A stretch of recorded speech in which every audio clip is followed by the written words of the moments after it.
5 ఏళ్లు అధికారంలో ఉన్న వైసీపీ ఒక్క డిఎస్సి నోటిఫికేషన్ కూడా ఇవ్వలేకపోయింది.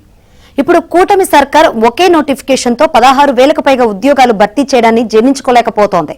మెగా డిఎస్సిపై కుట్రలు కొనసాగిస్తూనే ఉంది.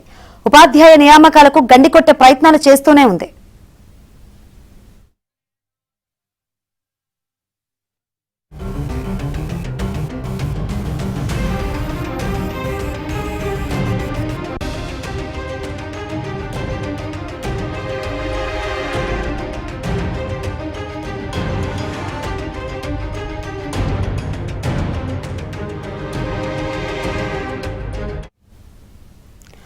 వైసీపీ నేతలు మొన్నటిదాకా డిఎస్సిపై రకరకాల ఆరోపణలతో రచ్చ చేశారు.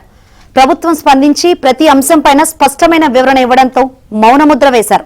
ఇప్పుడు రూటు మార్చి డిఎస్సిపై హైకోర్టుకెక్కారు. సిబిఐ విచారణ జరపాలంటూ ప్రజా ప్రయోజన వ్యాజ్యం దాఖలు చేశారు. అయితే పిటిషన్ను మరీ ఆషామాషీగా దాఖలు చేశారని కోర్టు అభిప్రాయపడడంతో దానిని వెనక్కి తీసుకున్నారు.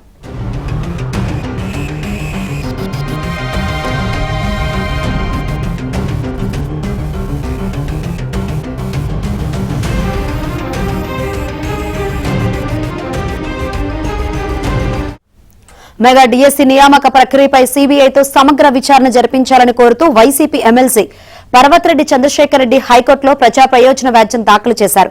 నియామకాల్లో అక్రమాలు చోటు చేసుకున్నాయని, క్రీడా కోటా కింద అనర్హులకు పోస్టులు ఇచ్చారని ఆరోపించారు.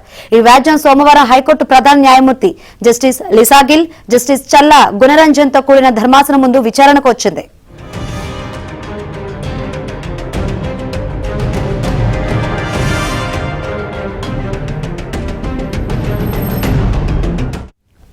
అయితే పిల్కు అదనపు డాక్యుమెంట్లు జత చేయాల్సి ఉందని ఎమ్మెల్సీ తరపు న్యాయవాది పేర్కొన్నారు.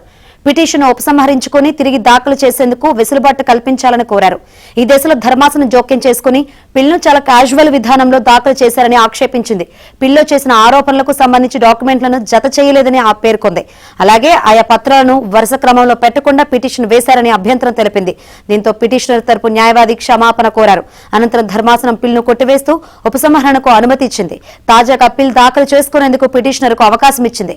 అదే సమయంలో పిల్ విచారణ అర్హతపై తాము ఎలాంటి అభిప్రాయాలు వ్యక్తం చేయడం లేదని పేర్కొంది.